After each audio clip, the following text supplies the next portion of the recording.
Can anyone hear me? Hello? Those were the first words by Edward Snowden when I had the chance to watch him talk live from Russia. Now, this was back in 2019, pre-COVID, when conferences were still held on site. And there I was fascinated with the meticulously executed theater of Snowden's act. By theater, I don't just mean the melodrama of his particular story. I mean the entire conscious execution of his speaking style. There's his huge image smeared on the screen before us. There's his choice of attire. There's possible makeup and gesticulation. The particular backdrop that he chose. And of course, there's his acting skills in front of the webcam. Now, woven together with Snowden's historical political momentum and the momentum of the presence of him in this conference, his talk is nothing short of a spectacle. I constantly keep in mind the spectacle of Snowden's public speaking when looking at other instances of public speaking, especially talks and panels in conferences and festivals. There are many types of talks that seem like the farthest thing from a spectacle, like, say, a cumbersome academic talk.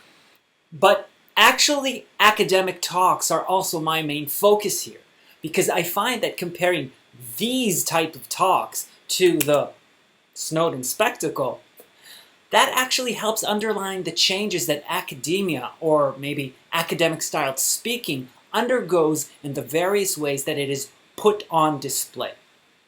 Now granted, Snowden is not an academic. He's more of a splice between a hacktivist, a journalist, and an intellectual that talks like a tech guru. But he oftentimes displays himself academically. And I mean this in the way that he takes his time to didactically lay out his very well-prepared arguments. He's approachable, but always eloquent and composed, and constantly refers to recent studies and research documents and findings. He does this to convey credibility, and he doesn't have to be an academic to do so. Academic knowledge has, by now, become more than a way of acquiring and verifying the quality of knowledge. It also comes with a distinct, performative, embodied style. And something funny happens to this academic style when you have a bona fide academic speaking in a conference or festival in the same lineup with art performances and with high-profile public speakers like Edward Snowden. If you compare all these performances, suddenly the aesthetics, the theatricality, and the poetics of the boring academic speaker are also accentuated.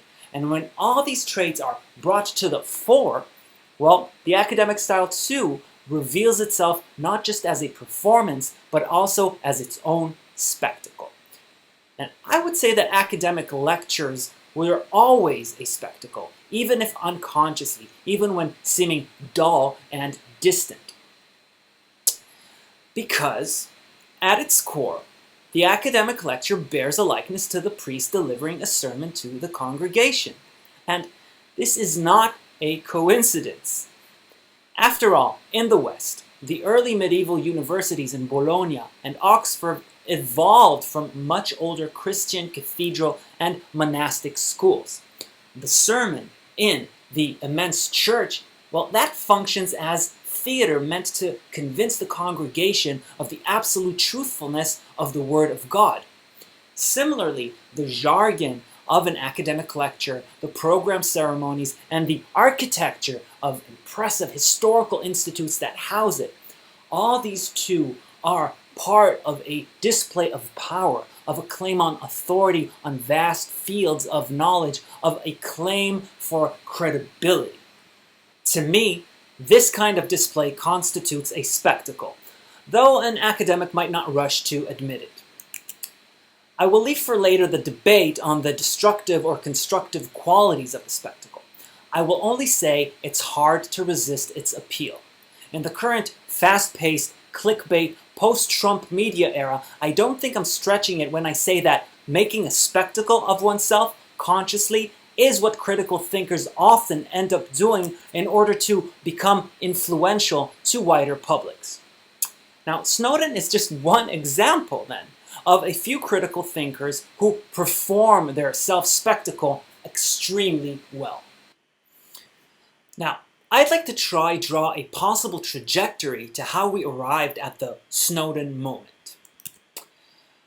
The transformation of the informed lecturer into an informed entertainer, or an infotainer, was radicalized by the centralizing of the internet already well over a decade ago, I would say. Platforms like Facebook and YouTube run on an infinite scroll concept, and this concept works best for packaged, concise content that can compete over users' limited, divided attention. This brought on new attempts to compress complex scientific and intellectual ideas into better-fitting formats. And one of these formats resembled short elevator pitches and entertaining, humorous, motivational speeches which were inspired by, well, Silicon Valley tech gurus. This emergent hybrid format is best exemplified in TED Talks. There, an acclaimed personality in their field, say a neuroscientist or a sociologist, they would be given 5 to 15 minutes to sell an idea and see if it catches on, right? As the slogan of TED Talks goes, ideas worth spreading. But suddenly, the academic style merged with that of the tech guru. You could then think of Edward Snowden maybe as a speaker who figured out how to do the stay-at-home version of this stylistic merge. But then came COVID-19, and the lockdown started, and everyone all became the stay-at-home versions of themselves. Also we, teachers, lecturers, and public speakers, were stuck giving talks from our rooms. And so suddenly from slick TED Talkers, acclaimed critical thinkers turned into, well, this. Architect of the looting of New Orleans and the Gulf Coast in the aftermath. Hello, sweetheart. I warn people, you know, we're not going to pretend that everything is normal when it's not. We're working from home. This is my son, Toma. Want to say hi? Hello. All right. And do you want to go get smoke? All right. All right. No, well, this is a serious point here. All right. So here's you asked for it. All right. This is Smoke. I promised that Smoke would make a cameo. And this is Smoke and Toma. All right, guys. Come on, guys. All right. Now they'll come back at the end just to hear Leah sing. That's the plan. You'll come back for the end, all right, Toma? See you at the end. See you at the end. Like Snowden, Naomi Klein here is a public intellectual who also employs an academic style for credibility and is also stuck at home. But in this video, she's the farthest thing from a slick TED Talker. She more resembles her audience, also stuck indoors on Zoom. To me, she looks like a teenager YouTuber shooting videos from her living room. And well, it's pretty much how I look like right now, right? So this suddenly got me puzzled. When this stay-at-home style becomes a new default for any keynote and panel, does it mean we've all become Edward Snowden? Or have we become the polar opposite, or maybe a degraded version of his? We resemble Snowden in the way we appear self-confined, exiled in a room somewhere in the world. I could be in Leipzig now. I could be in Russia. I can't always tell where a lecturer is by their generic bookcase or Zoom backdrop. Still, Snowden's backdrop seems a lot slicker than any professor's bookcase or the backdrops Zoom offers. Also, Snowden's lighting seems a lot more pro, so even when he's stuck at home, he still looks tech guru-y to me. Then again, we do resemble Snowden in the way we too became talking heads inside our digitized frames. Still, Snowden seems to know exactly what we see of his face, when we are looking at him, and for how long. We, on the other hand, seem completely exposed. Not only because we often forget to remove private items from our bookshelves. In some cases, in a large Zoom panel, it might not be our turn to speak, but another participant might decide to put us on full screen to enjoy us picking our teeth while we're just listening in. So again, which one is it? Is the Zoom moment the epitome of the Snowden moment, or is it something else altogether? One huge difference is made clear by this comparison. Snowden came prepared for his grand online immigration. We didn't. He invested enough time in advance to hone this move online, to establish his digital performance as part of his brand. The rest of us Zombie speakers, well, we were completely caught off guard by the drastic move online. By now, 1 full year into the pandemic, most of us seem to practically refuse to master basic principles of proper lighting, let alone directing our eyes to a webcam.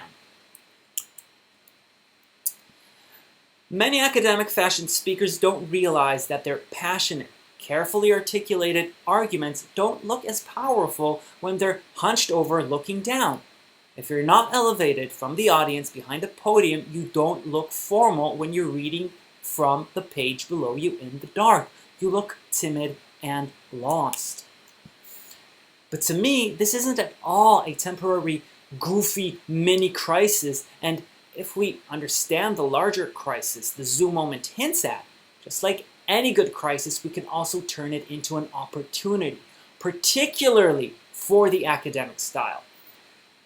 More than an amusing generational technological gap, the Zoom moment is the moment when a much longer existing gap forces academia's tired performance to stretch until it tears at the seams. And when that happens, once again, academia's unaddressed spectacle, its concealed dramaturgical performance, that is revealed. But this time it is revealed by ripping it inside out and watching it collapse. And here's the thing, I think this is a very necessary collapse. First, for a very pragmatic reason.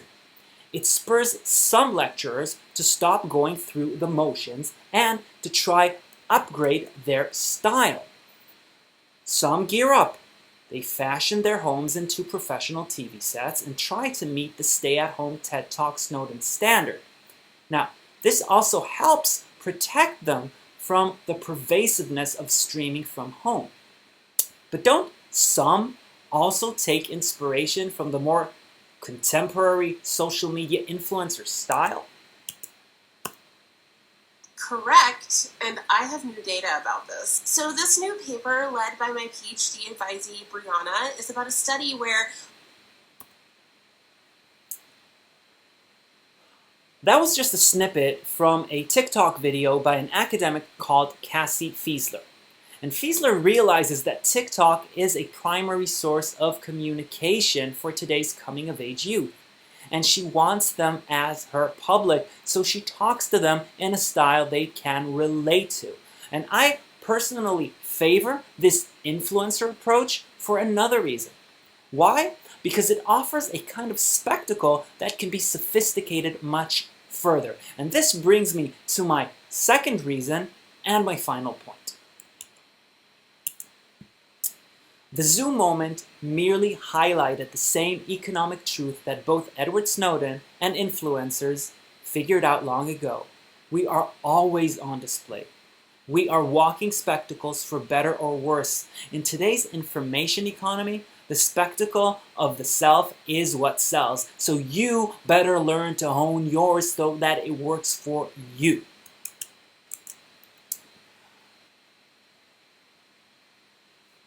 Also, Naomi Klein seems to understand this very well. To push her argument, she interrupts her academic-styled talk with an influencer-styled intervention. And when she invites her family into the living room, she makes a spectacle of herself. But this is a self-reflective spectacle. It's a spectacle that invites us to reflect on its performativity by its undoing. It's both a very efficient and thought-provoking spectacle. Klein deliberately breaks the illusion of her formal intellectual settings to appear more honest and to make us sympathize with her struggle as a work-at-home mother. These disclosures make us buy into her message completely. And ironically, Klein owns her self-spectacle by owning its collapse. But we can sophisticate this even further. Klein's jump between formal and informal spectacularities hints at a truth that we are still taunted with by her teachers, the self-revealing influencers. And the truth is that the self-revealing spectacle remains a spectacle all the same. It is a mesmerizing display of revelation. Just like the Snowden style, just like the TED style, the older academic style, and the preacher's style that came before them, Klein's style too mesmerizes us by its performance to distract us from something else, from the way it sells us its credibility. The bottom line is, there is actually a lot to gain from this new mediatized spectacular turn, because more than ever, spectacles invite us to hack away at their performances in an endless self-reflective process. And it is a very necessary process. It is the process of exposing the concealed power dynamics we sometimes don't even realize that we are perpetuating, even in the way we talk about the way we talk.